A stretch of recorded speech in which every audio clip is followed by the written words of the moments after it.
Pemirsa, Komisi Pemberantasan Korupsi mengungkap ada 11 badan usaha jalan tol yang belum melunasi pembayaran dana bergulir pengadaan tanah jalan tol kepada pemerintah.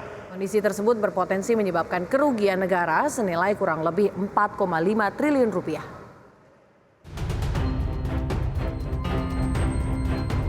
Komisi Pemberantasan Korupsi mengungkap ada 11 badan usaha jalan tol yang belum melunasi pembayaran dana bergulir pengadaan tanah jalan tol kepada pemerintah.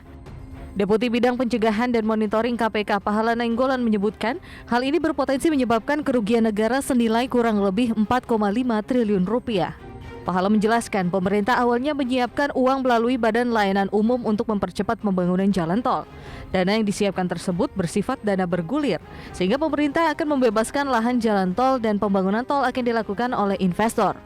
Nantinya setelah proyek selesai dan beroperasi, investor wajib mengembalikan uang yang sudah dikeluarkan pemerintah untuk membebaskan lahan.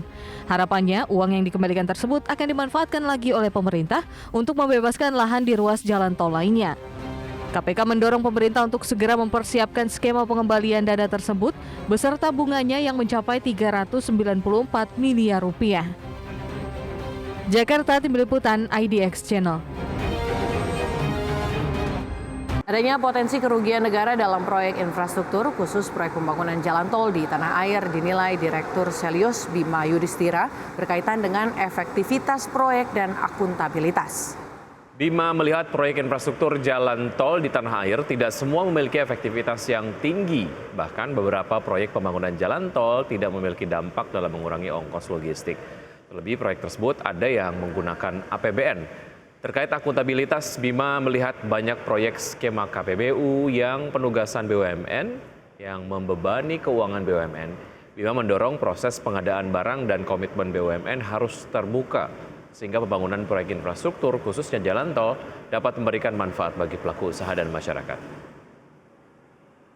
Persoalan dari mulai efektivitas, tidak semua jalan tol ternyata punya utilitas atau pemanfaatan yang tinggi, terutama untuk mengurangi biaya logistik yang selama ini jadi permasalahan daya saing secara nasional.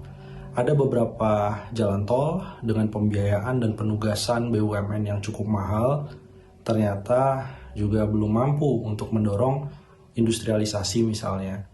Dari segi akuntabilitas, karena proyeknya adalah sebagian proyek kerjasama dengan swasta, penugasan melalui BUMN, bahkan ada APBN yang murni, maka sebaiknya memang mulai dari proses pengadaan barangnya, pemilihan kontraktor, sampai kemudian transparansi dan komitmen BUMN dalam pembayaran kepada vendor, kepada subkontraktor.